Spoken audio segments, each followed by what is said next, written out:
I'm called Dr. Elisha Birikire. I'm right here in Kapchorwa, Uganda, and we are involved in mission programs, giving free treatment to the communities, and under the leadership of Pastor Pete Anderson from Hawaii. We've been doing this work for the last 9 years, and I'm happy to be associated with this ministry because we've done lots of saving people's lives in the communities in Kapchorwa and Gulu. In Gulu, we began from the IDP camps, giving treatment to people who are suffering, post-war victims, and it was a good time because by that time they didn't have any health facilities around them to help them give them the best services that they would need as concerns their medical conditions. I'm really happy to be working under this ministry because we have seen very many people be saved from certain conditions that would otherwise require a little bit more money to make sure that they get better. But as we come to the field, we of course do some kind of assessment for some few conditions, and we do carry out some tests like for diabetes and high blood pressure. But of course, being that we don't have it all, we do what we can do, and most of the patients where we cannot really afford to give a full course of treatment or full course of assessment, we always refer them to government health facilities. But I would like to say that if we had enough equipment, enough medicines, we'd go beyond what we are doing. Because in most cases, you find that there are some conditions that we diagnose, but we don't have monies to buy the medications because at times they are very expensive.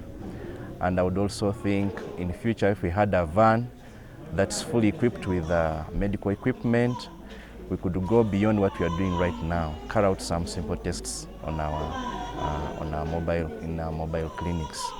So I would like to appeal to whoever is there, and I would also like to thank whoever has been involved in all this. And I must say thank you very much, because giving is from the heart, not the pocket. And I would encourage us that we should give what we can to support such ministry, because we realize in third world countries like Uganda, the populations are growing every day. The health facilities are very far, more than 4 kilometers, 5 kilometers. And in most cases, when people go to these facilities, they may not get the necessary assistance. You find in those facilities, they still lack essential medical equipment. The laboratories are not functional. So you realize that people are not really accessing the services that they are supposed to access. And I would really encourage everybody who's out there, in any way you can support, to make sure such arrangements for reaching out to the communities are successful. I would like to encourage everybody to support in whichever way he or she can. Uganda as a country, it's a third world country, and the biggest challenge we have today is the fastest growing population. Actually, our population is second in the whole world, fastest growing population. And this quite brings pressures on the service delivery. The government cannot afford equipping the health facilities, afford the medicines, looking at such a growing population. So one of the issues that we should really embark on in the future also is, as we go out for these outreaches for free treatment, having mobile clinics, we should encourage the people and the communities to have small families that they can manage, that the country also can afford to help. And also, I would think that lots of emphasis should be put in issues of prevention rather than curative, because we realize most of our conditions in Africa and Uganda, there could be some ways that we could prevent them. But many times it goes beyond and they end up in diseases and other things. So I would really think that we should put also more monies and more funds in prevention, because most of the diseases that we are treating, like today, they are diseases due to lack of enough water, and issues to do with the drinking water which is not clean or boiled, issues to do with the sleeping environment and the clothing and hygiene and sanitation. So I would think that also we should look into areas of encouraging the communities to live a healthy life by living in a healthy environment, by making sure that they are taking clean water, by making sure that the children are looked after well, like bathing, brushing their teeth, because the conditions that we really met in most of these outreaches have been due to dirty and having a poor, dirty environment. We have had conditions like skin infections ranging from fungal infection, that is the whole body, the scalp and the feet. You get children with fungal infection.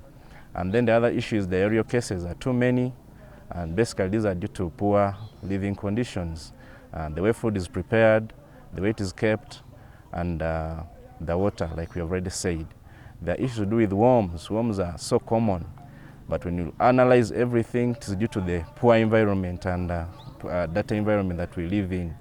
So we've had also conditions like ulcers, and basically I think people don't know how they should take their meals. At least there should be some interval of taking meals.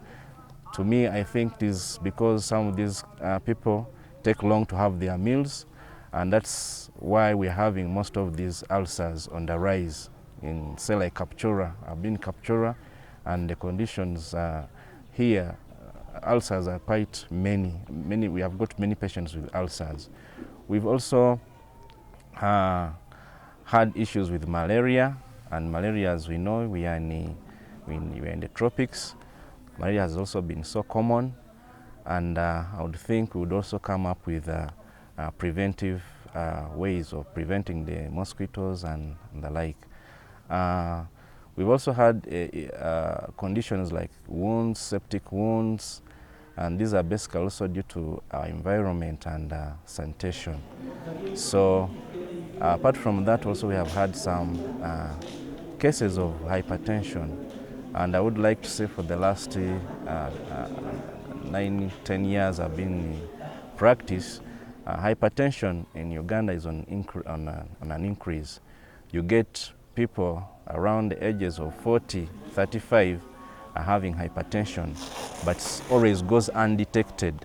Just basically, perhaps the health facilities are far from their reach, and they take long to discover some of these conditions. We have also had issues to do with diabetes. Diabetes is also on an increase, and most of these patients would come unknowing that they have these conditions. So I would really think that whoever is there and can give support to have, say, like the health facilities, like the facilities that have been set up by the Presbyterian Church, I would like so much to appreciate in future if we get such support for the clinics to have those equipment and to make sure that people assess and try to evaluate their lives to see how their health conditions are. And I would like to say that for these mobile clinics in future, if we had a well-equipped van with most of the equipment, we can do a little bit more than what we are doing today. We have also had problems with people coming with conditions like eyesight problems and infections of the eyes. And basically on the team, we do not have some specialists for the eyes. So I would think, and these have quite been many, wherever we have gone, we have got such problems. I would also, if we had the capacity, we would have somebody on the van with all the equipment that is required to have people tested, to have people evaluated for their eyesight. And With all this, I would like just to encourage every person. We are doing this as a ministry. We do this just to build the kingdom, because I believe for every person to live, for every person to worship God and to praise God, he must have a health body, a health mind, and we are doing this to encourage the people. And we do this, we are Christians, and we believe we treat, but the healing bit comes from God. And we have had testimonies of how people have been really healed. Diseases, not because we have given them the medication, but because we are doing it to build the kingdom and have people serve God with a health mind and a health body. With all this, I just want to appreciate and thank you for listening to me. God bless you.